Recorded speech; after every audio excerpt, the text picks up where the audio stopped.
Today, we gather in a space that is tender with memory. Transgender Day of Remembrance is a day when we name lives taken by violence, not as statistics, not as headlines, but as beloved children of this earth. We speak their names because every life is unique and sacred. We remember because remembering is a form of love. But this day is not only about grief. If it were, it would not be worthy of the people that we honor. It must also be a day of fierce love, steady courage, persistent joy, and hope that refuses to be extinguished.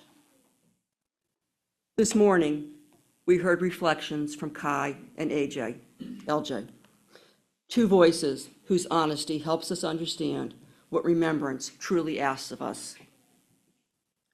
Kai reminded us that unconditional love and support are not luxuries for transgender people. They are lifelines. When the world tries to narrow someone's life into a single restrictive box, the people who say, "I see you, I love you, you belong," those people save lives. And every time we show that kind of love, we widen the world. As our choir reminded us earlier, we are all just walking each other home, guiding one another towards wholeness, safety, and belonging. LJ pointed us towards joy, the joy that comes from living one's authentic life, even when the world resists that truth. This joy is not naive or frivolous. It is courageous. It says, authenticity is our superpower. These two reflections, one centering love as liberation, the other centering joy as imperative, shape how we hold this day. Remembrance is not about being consumed by grief. It is about how we choose to live now.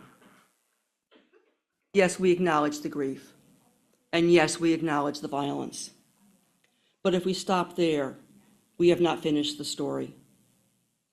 Because the trans and queer communities have never been defined by what tries to erase us.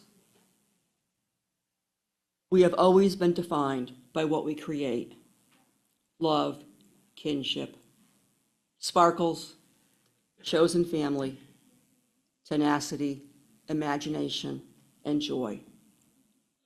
This is the heart of Transgender Day of Remembrance, not only mourning the lives we lost, but fiercely honoring the lives that continue. Hope and joy may seem fragile today, but fragility is not a weakness.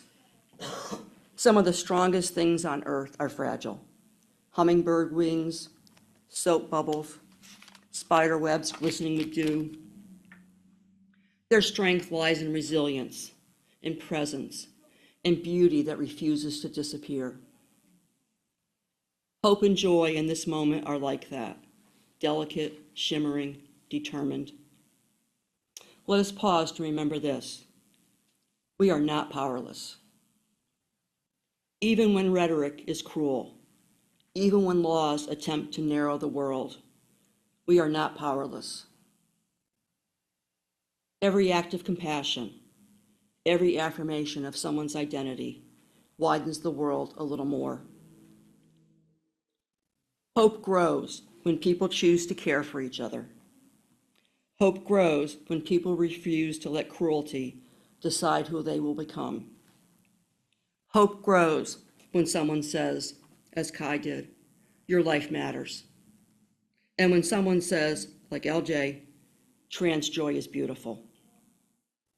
And joy grows whenever someone refuses to dim their light, the sparkle of wearing clothes that finally feel like home, the first time a new name is spoken with love, the relief of telling the truth, the courage of stepping into community, the comfort of realizing you are not alone.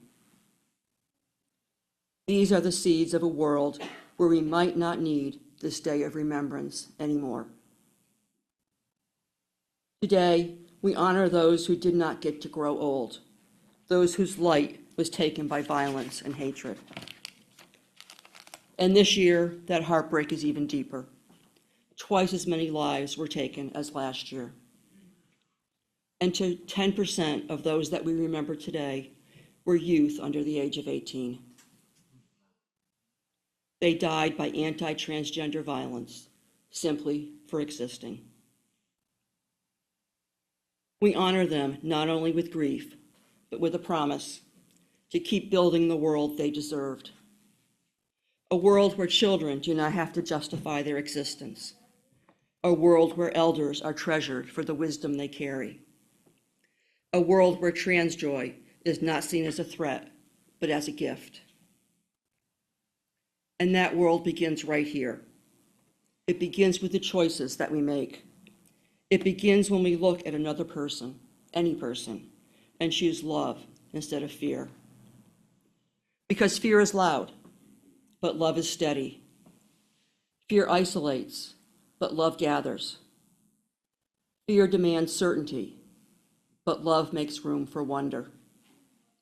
Fear narrows the world, but love opens it wide.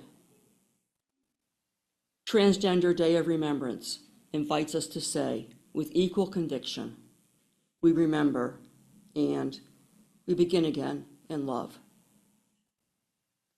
Let us honor the dead, not only with our sorrow, but with our courage. Let us honor them by insisting that joy is not optional, but essential. Let us honor them by choosing to build a future that refuses erasure and refuses despair. A future where the lives of Kai and LJ are not remarkable, but simply everyday stories of people living free. A future where hope does not have to be hunted down, because finally it follows us all. I want to share the words of civil rights attorney Sam Ames, whose writing captures the fierce, tender resilience at the heart of this day. These words remind us that hope is not something we cling to. It is something that emerges from who we are when we care for each other. Listen, we cannot predicate fighting on winning. We're going to lose a lot in the days to come, and if we're going to make it through the nights, we need to find something to fuel us that runs deeper than hope. We don't fight because we think we're going to win. We fight because it's how we hold on to what makes us human. That instinct to take care of each other is the best of us. It's also something we queers have spent millennia getting very, very good at. With few exceptions, the most important moments in our history have always been about a handful of friends trying to protect each other from the uniquely cruel brand of annihilation scored by laughter. Stonewall.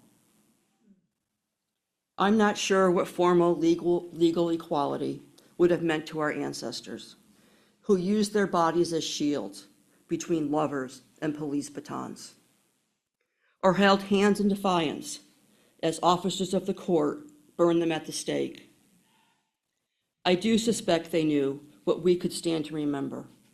You can't burn us all. Even when we lose the battle, and we lose a whole lot more than we win, they have never, not even once, rid the world of us. They can make our lives hell. They can strip us of our rights and dignity, our future, and if past is prologue, they will. But when they're done, we will still be here. Because our existence isn't predicated on our rights or our dignity or our future. We live not on hope that things get better, but past hope. We live because, in a way not quite replicated by any other community, we are defined by how we love each other. We've spent centuries fighting to keep the people we love alive another night, knowing full well a night will come when we can't.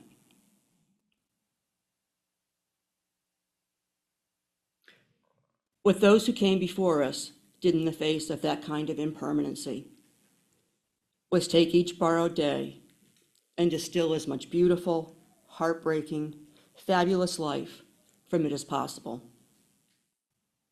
We could probably take a lesson or two from those forebears in the difficult days ahead of us. If we only fight because we think we'll win, we aren't going to last as long as we're needed. Our ancestors weren't winners. They were freaks and weirdos. I say this with great pride. Queer people are, and have always been, losers. And we're really, really good at it. The truth is, winners are no good in a fight. Hope is too fragile a muscle.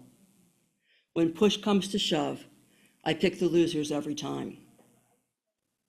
We live past hope. We fight because we love each other too much to listen to reason. And we're still here. Not because we won, because we're part of what it means to be human. We don't follow hope. Hope follows us.